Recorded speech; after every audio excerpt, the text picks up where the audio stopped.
Welcome to Krishna Maths Academy. Welcome in the lecture of vectors. अब vectors chapter start करने से पहले हमें पता होना चाहिए कि वेक्टर होता क्या है। तो वेक्टर को इंट्रोड्यूस करने के लिए हम रियल लाइफ से, एक बेसिक लाइफ से देखते हैं कि एग्जांपल लेते हुए, देखो मान लो आपसे कोई पूछे कि हाइट क्या है, आपका मास क्या है, ठीक है, तो आप क्लियरली हाइट के एक एग्जांपल दे दोगे 1.4 मीटर। बट इन केस अगर आपको कहा जाए कि एक किक लगाओ ताकि ये एक बास्केटबॉल के अंदर पहुंच, बास्केटबॉल जो है बास्केट के अंदर पहुंच जाए, तो आपको कितना किक लगाना है। अब देखो जब हम किक लगाएंगे तो किक के लिए आपको एक फोर्स की नीड होगी। वो जो फोर्स होगा एक आप स्पेसिफिक डायरेक्शन में अप्लाई करोगे। क्यों स्पेसिफिक डायरेक्शन में अप्लाई करोगे? क्योंकि किक को तो आपको बास्केटबॉल के अंदर पहुंचाना है। तो दैट मीन आपका जो फोर्स लगेगा वो एक स्पेसिफिक डायरेक्शन के साथ लगेगा। और एक फोर्स की क्वांटिटी भी होगी कि आप कह रहे हो 5 न्यूटन का लगाया, 10 न्यूटन का लगाया, 20 न्यूटन का लगाया, तो आप देख रहे हो फोर्स के साथ एक डायरेक्शन भी मेंशन हो रही है और उसका एक मैग्नीट्यूड भी है कि 5 न्यूटन या 10 न्यूटन। तो जिसके साथ डायरेक्शन प्लस मैग्नीट्यूड होता है वही हमारी रियल लाइफ में क्या कहलाता है, वेक्टर। और जिसके पास सिर्फ मैग्नीट्यूड है, जैसे कि आपसे पूछा गया था हाइट है कितनी, आपने कह दिया 1.5 मीटर है, 1.3 मीटर है, तो हाइट के साथ कभी डायरेक्शन की नीड नहीं होती। तो हाइट क्या है? एक स्केलर क्वांटिटी। अब ये तो हमने समझा कि स्केलर और वेक्टर होता क्या है, लेकिन वेक्टर क्योंकि एक ऐसी टर्म है जो mathematical term as well as physical term, यानी कि फिजिक्स और मैथमेटिक्स दोनों को कनेक्ट करती है, तो इसको मैथमेटिकली रिप्रेजेंटेशन कैसे करना है वो सब हम सीखेंगे। लेकिन अगर ध्यान से समझें, ये वेक्टर कोई टिपिकल नहीं है। कहते हैं ना, एक चीज को रिप्रेजेंट करने के दो वे हो सकते हैं, वेक्टर बिल्कुल सेम वैसे ही है। अब तक आप लोगों ने जूनियर क्लासेस में पढ़ा था कोऑर्डिनेट्स ऑफ अ पॉइंट।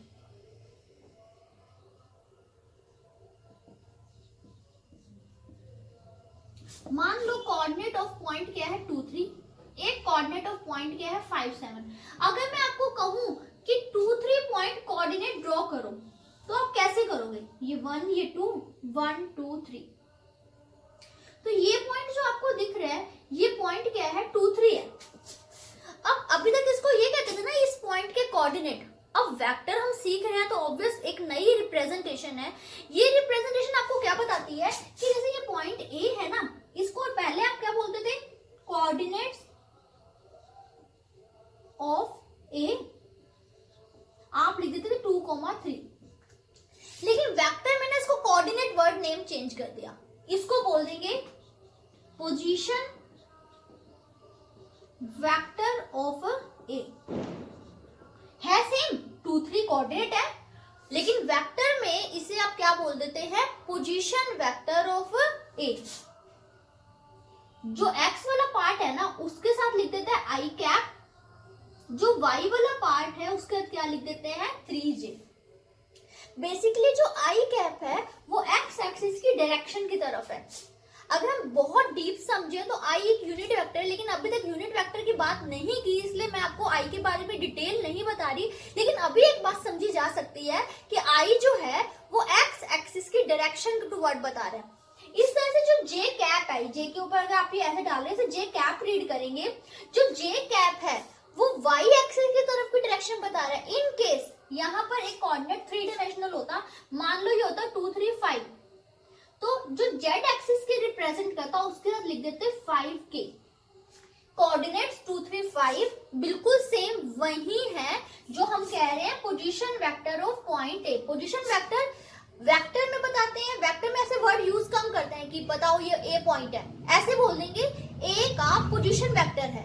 बात सेम है, इसको पोजीशन वेक्टर कहते ही क्यों है? देखो अगर ध्यान से देखो, मान लो ये 2 3 है, 2 3 आपको क्या बता रहा है कि एक्स एक्सिस से डिस्टेंस इसका कितना है 2 और वाई से डिस्टेंस कितना है 3, यानी कि जो ये 2 3 पॉइंट जो है एक्स एक्सिस और वाई एक्सिस से ए पॉइंट की पोजीशन को डिस्क्राइब कर रहा है। और इसी तरह से ए पॉइंट भी क्या बता रहा है? पोजीशन। तो इसलिए इसका नाम क्या दे दिया है? Position vector. कोऑर्डिनेट्स और पोजीशन वेक्टर बिल्कुल सेम थिंग है।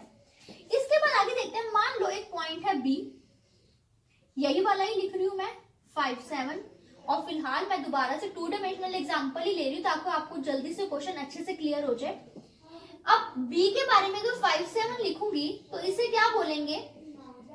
पोजीशन वेक्टर ऑफ बी, इसे क्या लिखेंगे 5i प्लस 7j, ये प्लस ए पोजीशन वेक्टर आ गया, ये क्या आ गया बी पोजीशन वेक्टर। अगर मैं आपको कह दूं ए से बी को ज्वाइन कर दूं, अब ए से बी को ज्वाइन करते पहले आप क्या सीखते थे, ये एक लाइन है, ऑब्वियस एक लाइन है, लेकिन मैं स्पेशली डायरेक्शन मेंशन कर रही हूं कि ए से बी की तरफ ज्वाइनिंग कर दो। तो ए बी से ज्वाइनिंग करते हुए जो इतना सा पार्ट है, इसके पास इतनी लेंथ भी है, इसकी डायरेक्शन ए से बी है, तो इसको अब मैं बोल दूंगी ए बी वेक्टर। तो क्या सीखा, ये कोऑर्डिनेट ना कहके इसे क्या बोल देते हैं पोजीशन वेक्टर ऑफ ए, इसे कोऑर्डिनेट ना कहते हुए इसको क्या कह देते हैं पोजीशन वेक्टर ऑफ बी। जब मैंने ए से बी को ज्वाइन कर दिया तो इसको क्या कहेंगे ए बी वेक्टर, यानी ए से बी इसके पास इतनी लेंथ है और इसके पास डायरेक्शन भी ए से बी जा रही है, तो ये वेक्टर क्या है ए बी वेक्टर।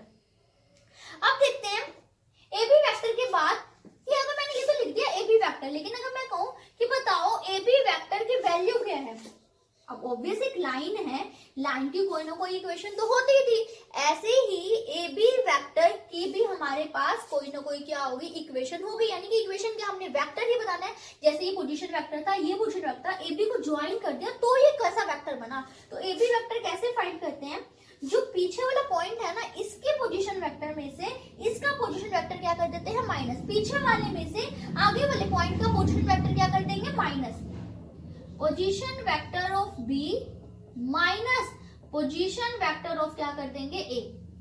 बी का पोजीशन वेक्टर 5i प्लस क्या है 7j, ए का पोजीशन वेक्टर 2i प्लस क्या है 3j। 5i माइनस 2i क्या बन गया 3i, 7j माइनस 3j ये क्या बन जाएगा आपके पास 4j। अब तक मैंने बताया कि वेक्टर क्या होता है, वेक्टर को ज्वाइन कैसे करते हैं, क्या पोजीशन वेक्टर होता है, तो जितना सीखा है उसके बेस पर थोड़ा सा काम करते हैं और साथ साथ थ्योरी भी डिस्कस करेंगे, साथ साथ क्वेश्चन भी, क्योंकि अगर इसको कंप्लीटली थ्योरेटिकल बेस बता देंगे तो ये आपके लिए बिल्कुल बोरिंग टॉपिक हो जाएगा, ऐसे लगेगा थ्योरी ही समझ रहे हैं। तो एक एक करके थोड़े थोड़े न्यूमेरिकल भी डिस्कस करते हैं और साइड बाय साइड हम थ्योरी भी डिस्कस करेंगे। तो आपके पास एग्जाम्पल 4 है। फर्स्टली क्या है example 4, find the value of X Y Z so that the vectors this and this are equal vectors. क्या कह रखा है, ए वेक्टर इज इक्वल टू क्या लेके चलना है बी वेक्टर, और इस कंडीशन का यूज करके आपको एक्स वाई जेड की वैल्यू फाइंड करनी। जब उसने क्या ही दिया ए और बी इक्वल है, यानी कि ए क्या था xi plus 2j plus z k is equal to B vector क्या है 2i प्लस yj प्लस क्या है 1k। दो वेक्टर्स कब इक्वल होंगे, जब उनके कॉरस्पॉन्डिंग पोजीशन के एलिमेंट्स क्या हो जाएंगे इक्वल। कॉरस्पॉन्डिंग पोजीशन कहने का मतलब यहाँ i का कोफिशिएंट यहाँ वाले i के इक्वल, यहाँ j का कोफिशिएंट j वाले के इक्वल, k का कोफिशिएंट k के इक्वल। यहाँ i का कोफिशिएंट क्या है x, यहाँ i का कोफिशिएंट क्या है 2, that mean x must be equal to 2। यहाँ j का कोफिशिएंट क्या है 2, यहाँ j का कोफिशिएंट क्या है y, यहाँ k का कोफिशिएंट क्या है z, यहाँ k का कोफिशिएंट क्या है 1। ये हो गया a वेक्टर और b वेक्टर इक्वालिटी की कंडीशन का यूज करके x और y की वैल्यू।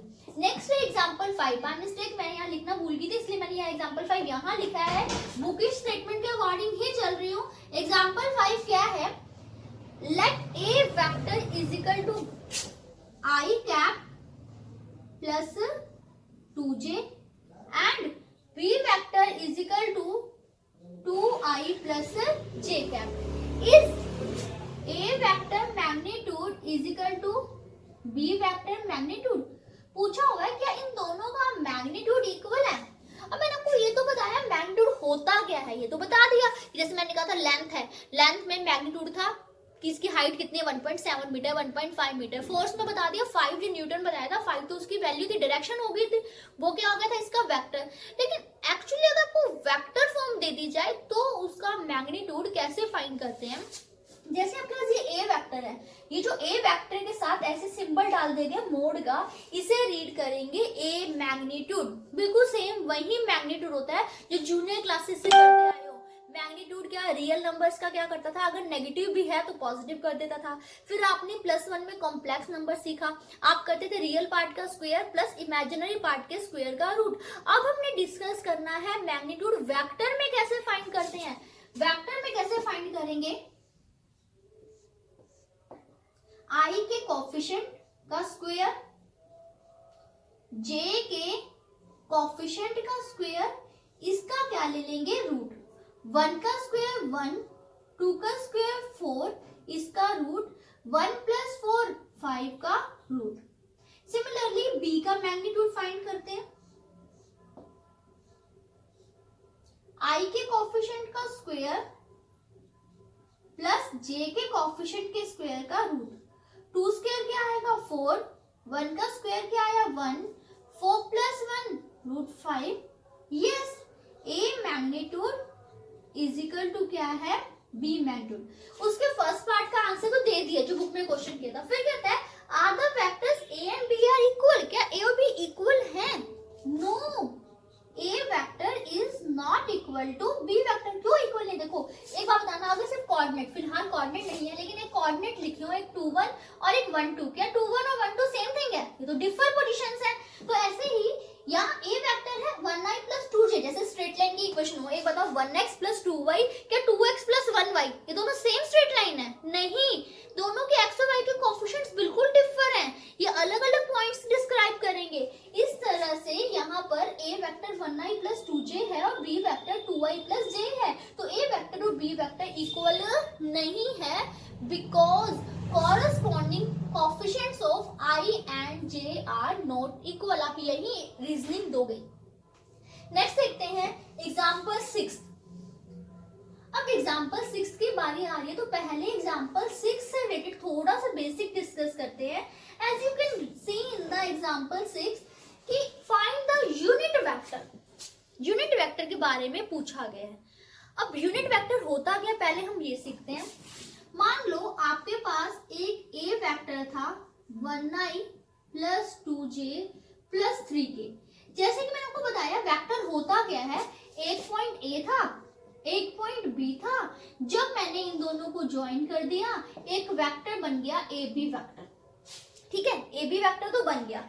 अब देखो अगर पॉइंट्स दिए होते हैं तो मैं इसको जब खुद बनाती हूँ तो ए बी वेक्टर लिख देते हैं, लेकिन अगर किसी ने बना बनाया दे दिया तो उसका नाम हो सकता है वो ए वेक्टर कहते हैं कि ज्वाइन करने के बाद मेरा एक सिंगल वेक्टर बन गया। अब क्वेश्चन है यूनिट वेक्टर बताओ। यूनिट, आप लोग यूनिट वर्ड से बहुत अवेयर हो, यूनिट का मतलब ही क्या होता है 1, और वेक्टर है तो वेक्टर का मतलब क्या है, इसके पास कोई डायरेक्शन भी है।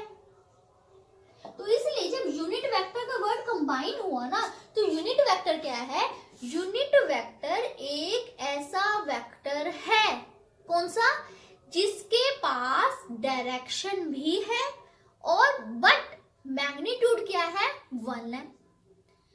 अब डायरेक्शन कौन सी है, जोन से वेक्टर का मैं यूनिट वेक्टर फाइंड करी। फॉर एग्जांपल आपके पास ए वेक्टर ये है, मुझे इसका यूनिट वेक्टर फाइंड करना है, तो जो इसका यूनिट वेक्टर होगा, जैसे ए वेक्टर ये जा रहा है, मान लो यही ए वेक्टर है। अब यूनिट वेक्टर क्या होगा, एक ऐसा वेक्टर होगा जो इधर ही जा रहा होगा, जैसे ए बी यहाँ जा रहा है तो इसका यूनिट वेक्टर भी इधर जाएगा। डायरेक्शन तो सेम कौन सी वाली होगी, ए वेक्टर वाली, बट उसका फिक्स मैग्नीट्यूड क्या होगा 1। जैसे इसका ए वेक्टर का मैग्नीट्यूड फाइंड करो, क्या है 1 + 4 + 9 का रूट कितना है, √13।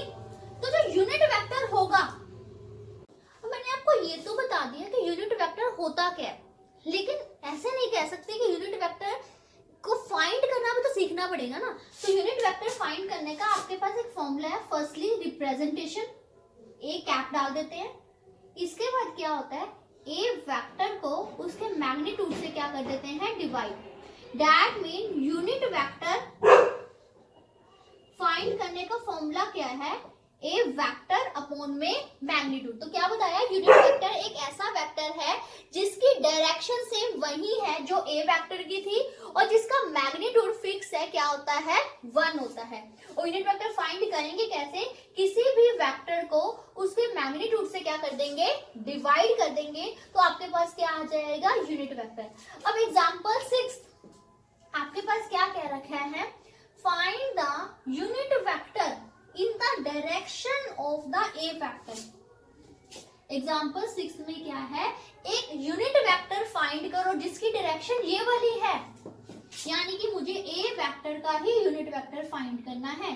क्या है ए vector, 2i plus 3j plus k unit vector, that mean मुझे ए कैप फाइंड करना है, जिसका फॉर्मूला क्या होगा, ए वेक्टर अपॉन में ए वेक्टर का magnitude, 2i plus 3j plus के। मैग्नीट्यूड कैसे फाइंड करेंगे, i के कोफिशिएंट का स्क्वायर, j के कोफिशिएंट का स्क्वायर, k के कोफिशिएंट के स्क्वायर का रूट, 9 4 13 और 1 क्या आ जाएगा, root 14, 2i plus 3j plus 1 के, 2 by root 14, 3 by root 14j, 1 by root 14 के। ये आपके पास क्या आएगा, ए कैप, यूनिट वेक्टर आ गया। इसी टाइप का एक और क्वेश्चन देखते हैं, एग्जांपल 8। अभी मैंने एग्जांपल 7 डिस्कस नहीं किया, पहले हम देख रहे हैं एग्जांपल 8। क्या है example 8, find the unit vector, again unit vector ही फाइंड करना है, इन द डायरेक्शन, कौन सी डायरेक्शन में, of the sum of this and this vector. क्या है एग्जाम्पल 8, फाइंड तो यूनिट वेक्टर करना है, लेकिन ए और बी के सम की डायरेक्शन में। ए वेक्टर क्या है, 2i plus 2j minus 5k vector, B vector क्या है, 2i plus j plus 3k vector. आपको ए और बी का जो सम करना है, फिर उसका यूनिट वेक्टर फाइंड करना है। ए और बी का सम क्या आएगा, 2i plus 2i 4i, 2j plus 1j 3j minus 5k plus 3k minus 2k। ये तो आपके पास a और b का क्या बन गया, सम बन गया। अब मुझे इसके सम का यूनिट वेक्टर फाइंड करना है। a प्लस b के सम का मैंने एक नया नाम दे दिया c। अब मुझे इसके सम का यूनिट वेक्टर फाइंड करना है, दैट मीन मुझे c का यूनिट वेक्टर फाइंड करना है। c का यूनिट वेक्टर यानी क्या करेंगे, c कैप, जिसका फॉर्मूला क्या होगा, c vector upon c vector का मैग्नीट्यूड। c वेक्टर क्या है, 4i plus 3j minus 2k, और c का मैग्नीट्यूड 4 का स्क्वायर 16, 3 का स्क्वायर 9 माइनस 2 का स्क्वायर 4। तो आंसर क्या आ गया, 4 by root 29i, 3 by root 29j minus 2 by root 29k। ये आपके पास क्या आ गया, यूनिट वेक्टर इन ए और बी के सम का। नेक्स्ट देखते हैं एग्जाम्पल 9। एग्जाम्पल 9 भी करने से पहले इसका थोड़ा सा बेसिक करते हैं। इजी बेसिक है, हार्ड नहीं है। एग्जाम्पल 9 से पहले इसका बेसिक, एग्जाम्पल 9 को अगर आप रीड करो, इसमें वर्ड मेंशन है डायरेक्शन रेशियोज। बहुत इजी और बहुत वेल नोन वर्ड है डायरेक्शन रेशियो। पहले समझते हैं डायरेक्शन रेशियो होता क्या है। अगर मैं इसको कम देखूं तो ये है क्या चीज, थोड़ा मैं ग्राफ की हेल्प लेती हूँ। मान लो आपके पास ए पॉइंट था 2 3, एक बी पॉइंट था 5 7। ओके, जब मैंने ए बी वेक्टर बनाया, अब मैं बोलूं ए पॉइंट बी पॉइंट, लेकिन आपको पता है वेक्टर में ये ए पॉइंट और बी पॉइंट नहीं है, ये ए का पोजीशन वेक्टर है, ये बी का क्या है, पोजीशन वेक्टर। होते सेम है, पॉइंट की जगह नाम नया दे दिया आपको डराने के लिए, वेक्टर, पोजीशन वेक्टर वर्ड दे दिया। अब ए बी वेक्टर आप क्रिएट कैसे करोगे, position vector of B minus position vector of A. Okay, create करते हैं। 5i प्लस 7j, ए क्या है 2i प्लस 3j। आप सोचो, मैंने अभी तो बताया, दोबारा जो बता रही हूँ। देखो क्या करेंगे, अब ये वेक्टर बना 3i प्लस 4j। जब ये ए पॉइंट था, इसे बोलते थे पोजीशन वेक्टर, ये बी पॉइंट था, इसे क्या बोलते थे, पोजीशन वेक्टर बी। अब ये ए बी वेक्टर आया, ए बी वेक्टर में जो i और j के कोफिशिएंट्स होते हैं, क्या बताया, ए बी वेक्टर में जो आई और जे के क्या होते हैं, कोफिशिएंट्स होते हैं, उसे क्या कहते हैं, direction ratios of A B. यानी इसके क्या बने 3 4 और के नहीं है तो साथ में क्या लिख देंगे 0 लिख देंगे। तो आपके पास जो एग्जांपल 9 है इसी टाइप का है, आपको एक वेक्टर बना हुआ है, जैसे यहाँ ए बी वेक्टर क्रिएट किया था ना, यहाँ ए वेक्टर बना हुआ है। ए वेक्टर क्या गिवन है एग्जांपल 9 में, आई प्लस जे माइनस 2k। क्या पूछा है, direction ratios of A vector, जो आई जे के कोफिशिएंट्स हैं, यानी कि 1 1 और -2, जो ए वेक्टर के आई जे के कोफिशिएंट्स हैं वही क्या होते हैं, direction ratio. A point coordinate को पोजीशन वेक्टर, बी पॉइंट के coordinate position vector of B, लेकिन जो ए बी वेक्टर बन गया उसमें जो आई जे के कोफिशिएंट्स होंगे वही हमारे पास क्या होता है, डायरेक्शन रेशियो। अब इसमें एक वर्ड और है, डायरेक्शन कोसाइन। इसको दो तरीके से समझते हैं, एक न्यूमेरिकली भी और एक थ्योरेटिकल की होता क्या है एग्जैक्टली मीनिंग, और एक हम फॉर्मूला वाइज भी। सबसे पहले मैं समझाती हूँ कि एक्चुअल क्या होता है, फिर हम डिस्कस करेंगे फॉर्मूला वाइज भी। मैं ग्राफ को रब कर रही हूँ। आपने देखो 3 चीजें सीख ली अभी। पहले मैंने आपको बताया पोजीशन वेक्टर, पोजीशन वेक्टर का मतलब जस्ट कोऑर्डिनेट होता है। फिर बताया ए बी वेक्टर, जो आई जे के कोफिशिएंट्स होते हैं, वही क्या होते हैं, direction ratios of A B. अब बात मुझे करनी है डायरेक्शन कोसाइंस की। डायरेक्शन कोसाइंस एक्चुअल चीज क्या है, उसके लिए पहले मानो मैं यही एग्जांपल ही ले लेती हूँ। ए कैप, इसका यूनिट वेक्टर फाइंड करो, ए वेक्टर अपॉन ए वेक्टर का magnitude, I plus J minus 2k upon I के कोफिशिएंट का स्क्वायर, जे के कोफिशिएंट का स्क्वायर, के कोफिशिएंट का square, 1/√6i 1/√6j minus 2/√6k। ये क्या क्रिएट हुआ है, यूनिट वेक्टर ना। अब जो यूनिट वेक्टर है ना, उसमें जो आई जे के कोफिशिएंट्स होते हैं ये कहलाते हैं डायरेक्शन कोसाइंस। तो direction cosines of A vector क्या है, 1/√6 माइनस 2/√6। वेक्टर के कोफिशिएंट्स देखो कितनी चीजें होंगी, एक ही में से अलग अलग नाम आ गए हैं बस, और कुछ भी नहीं हो। आप लोगों को डराने के लिए बहुत सारे नाम दिए। पॉइंट्स को पोजीशन वेक्टर कहते हैं, कोऑर्डिनेट कहते थे, अब क्या कह दिए, पोजीशन वेक्टर कह दिया। वेक्टर ज्वाइन हो गए, जब 2 पॉइंट्स को पोजीशन वेक्टर को ज्वाइन किया, 2 पॉइंट्स को ज्वाइन किया, नया वेक्टर बना, उसमें जो आई जे के कोफिशिएंट थे वो क्या कह दिए, डायरेक्शन रेशियो। फिर एक सीखा यूनिट वेक्टर, यूनिट वेक्टर में जो आई जे के कोफिशिएंट बने, आई जे के कोफिशिएंट बने, वही क्या होते हैं, डायरेक्शन कोसाइन। हालांकि डायरेक्शन कोसाइन की एक और डेफिनेशन होती है, वो मैं यहाँ डिस्कस नहीं करूंगी, वेक्टर में डिस्कस नहीं करेंगे, वो हम डिस्कस करेंगे 3D में, 11th चैप्टर में डिस्कस करेंगे, ठीक है। फिलहाल के लिए हमने क्या किया, यूनिट वेक्टर सीखा। अब बुक में इसको फॉर्मूला टाइप लर्न करने के लिए क्या है, क्या कहता है कि अगर इन केस ए वेक्टर है xi plus yj plus zk और मुझे इसके डायरेक्शन को साइन फाइंड करना है, तो कैसे करेंगे, x upon x square plus y square plus z square का रूट, ऐसे ही y upon x square plus y square plus z square का root, z upon x square plus y square plus z square का root. बस ये क्या होगी, direction है। तो ये क्लियरली स्क्वायर का सम भी तो हुआ था, तो मैंने बता दिया यूनिट वेक्टर से। तो आप डायरेक्ट फॉर्मूला वाइज भी कर सकते हैं, 1/1 square plus 1 square plus -2 square का रूट। ये आपके पास क्या आ गई, डायरेक्शन कोसाइंस।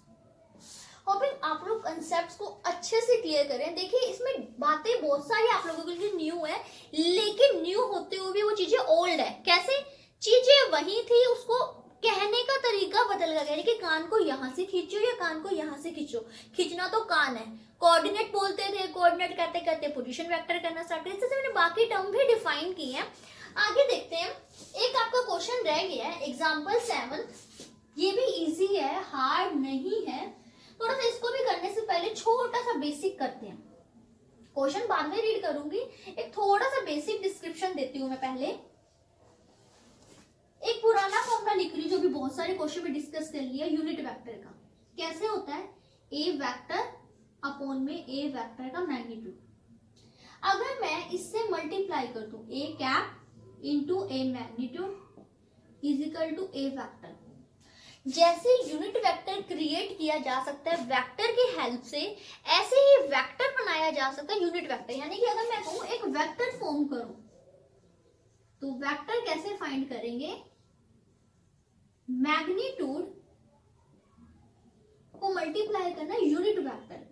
अब यूनिट वेक्टर एक्चुअली क्या होता है, यूनिट वेक्टर का मैग्नीट्यूड तो 1 ही होता है, तो मैग्नीट्यूड की तो यहाँ बात हो गई है। तो यूनिट वेक्टर बताता क्या है, डायरेक्शन। दैट मीन अगर मुझे कोई वेक्टर फाइंड करना है, क्या करना है, कोई वेक्टर फाइंड करना है, तो मैं डायरेक्शन को मैग्नीट्यूड से क्या कर दूंगी, मल्टीप्लाई। डायरेक्शन कहां से मिलेगी, यूनिट वेक्टर से। तो वेक्टर फाइंड करने का छोटा सा फॉर्मूला हो गया, डायरेक्शन इनटू मैग्नीट्यूड। डायरेक्शन कहां से मिलती है, यूनिट वेक्टर से। अब क्वेश्चन रीड करते हैं एग्जांपल 7। एग्जांपल 7 क्या है, फाइंड अ वेक्टर। वेक्टर तो क्या कहता है, फाइंड करो। ओके, हमने वेक्टर क्या करना है, फाइंड। फिर क्या कहता है, in the direction of A vector. मैं अभी सिर्फ आर्टिकल लिख रही हूं, डायरेक्शन किसकी है, ए वेक्टर की, यानी i माइनस 2j की, और मैग्नीट्यूड क्या हो, 7। यानी कि जो ये वेक्टर क्रिएट करना है उसमें दो अलग अलग चीजें दे रखी हैं। इस वेक्टर की डायरेक्शन पिक करनी है और मैग्नीट्यूड लेके चलना है 7। मैंने अभी आपको बताया वेक्टर कैसे क्रिएट करते हैं, डायरेक्शन इनटू मैग्नीट्यूड। डायरेक्शन कैसे निकलती है, यूनिट वेक्टर से। अब मैंने कहा डायरेक्शन तो इसकी लेके चलो, यानी ए कैप इसका फाइंड करना पड़ेगा। तो ए कैप कैसे फाइंड करेंगे, ए वेक्टर अपॉन ए मैग्नीट्यूड, क्योंकि मैंने तो कहा डायरेक्शन मिलेगी यूनिट वेक्टर से, डायरेक्शन लेनी है इसकी। तो ए कैप कैसे फाइंड हुआ, ए वेक्टर अपॉन में ए वेक्टर का magnitude, i minus 2j 1 plus 4 1 by root 5i 2 by root 5j। ये आपके पास क्या आ गया, ए कैप हो गया। अब मैंने आपको क्या कहा था, वेक्टर कैसे फाइंड होगा, वेक्टर डायरेक्शन इनटू, यानी कि 1 by root 5i minus 2 by root 5j। Magnitude कितना क्या रखा था, 7। मैग्नीट्यूड से मल्टीप्लाई करेंगे, 7 से मल्टीप्लाई, 7 से इसको मल्टीप्लाई करेंगे, 7 by root 5i, 7 into 2 14 by root 5j। ये आपके पास किसका फॉर्मूला आ गया, वेक्टर का। देखो बेसिक से चले, बेसिक से करते करते आपके पास क्या आ चुका है, वेक्टर। तो जो आज का लेक्चर था मैंने उस पर बेसिक के साथ साथ आपको न्यूमेरिक डिस्कशन किया, और आगे के क्वेश्चन भी मैं ऐसे ही करूंगी, बेसिक थ्योरी प्लस न्यूमेरिक, क्योंकि इसको थ्योरेटिकल बेस समझना ऐसे बहुत टिपिकल हो जाएगा। तो अभी तो ये कुछ ही क्वेश्चन हुए हैं and many more to come. So please don't forget to like, subscribe and share my channel. Bye bye.